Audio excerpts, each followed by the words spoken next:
అస్సలం వాలేకుమ్, welcome to my channel. ఎలా ఉన్నారు? బాగున్నారా? నేనైతే చాలా బాగున్నానండి. మీరందరూ బాగుండాలని మనస్ఫూర్తిగా కోరుకుంటున్నాను. ఈరోజు వంకాయ పులుసు చేస్తున్నామండి. ఇవి తోటలో తీసుకొచ్చినాయండి, ఫ్రెష్గా ఉన్నాయి. చూసారు కదా, నేను ఇంటి దగ్గర వస్తే కూడా కొన్నానండి. అవి 2-3 రోజులు ఫ్రిడ్జ్లో ఉన్నాయిగా, అవి ఎందుకులని ఫ్రెష్గా ఇప్పుడు తీసుకొచ్చినాయి. ఉప్పు నీళ్ళలో ఇలా కోసి, సగానికి ఇలా కోసి ఉప్పు నీళ్ళలో వేసుకోవాలండి. చూడండి ఎంత తాజాగా ఉన్నాయో. ఉల్లిపాయలు కూడా ఇలా కోసుకోవాలి. 3 కోసుకున్నాం. ఇలా కోసుకున్న నీటిలో ఉప్పు నీళ్ళు నానబెట్టిన నూనెలో వేసుకొని మగ్గనివ్వాలండి.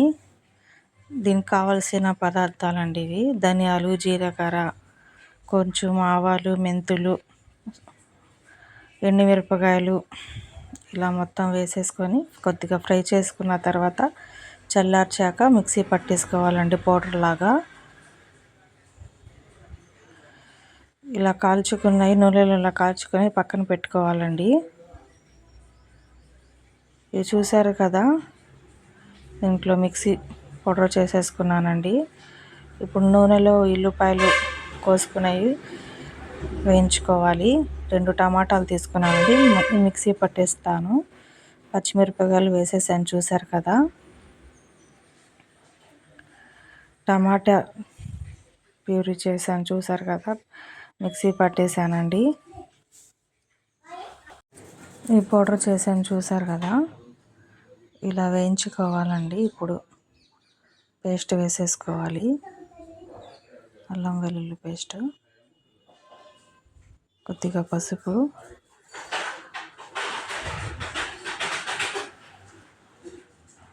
ఇలా వేయించుకోవాలి.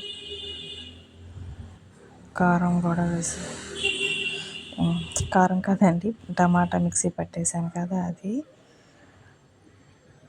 చింతపండు నానబెట్టుకున్నాను.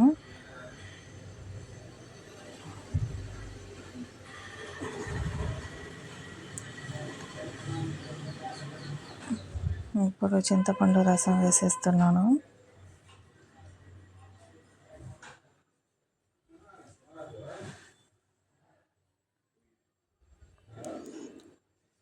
ఉప్పు వేసేసుకోవాలండి. నేను కొబ్బరికాయ చట్నీ ఉంటే 2 టేబుల్ స్పూన్ యాడ్ చేశాను అండి దీంట్లో, చిక్కదనం కోసం. వేయించుకున్న వంకాయలు దీంట్లో వేసేసుకోవాలి. ఇప్పుడు ఈ మిక్సీ పట్టేసుకున్న పౌడర్ వేసేస్తున్నాను.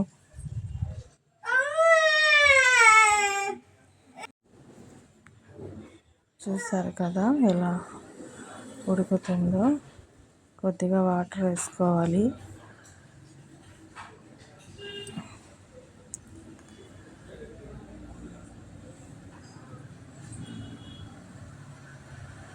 ఇప్పుడు కొత్తిమీర కూడా కోసి వేసేసుకోవాలండి.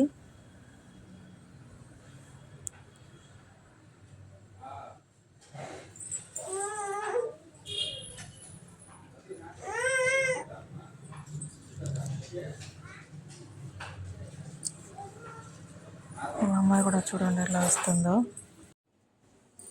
మా అమ్మాయి కూడా చూడండి కొత్తిమీర వేసేస్తుంది. చూసారు కదా ఎలా ఉందో, చిక్కగా బాగా ఉంది. అంతేనండి, అయిపోయింది. బాయ్.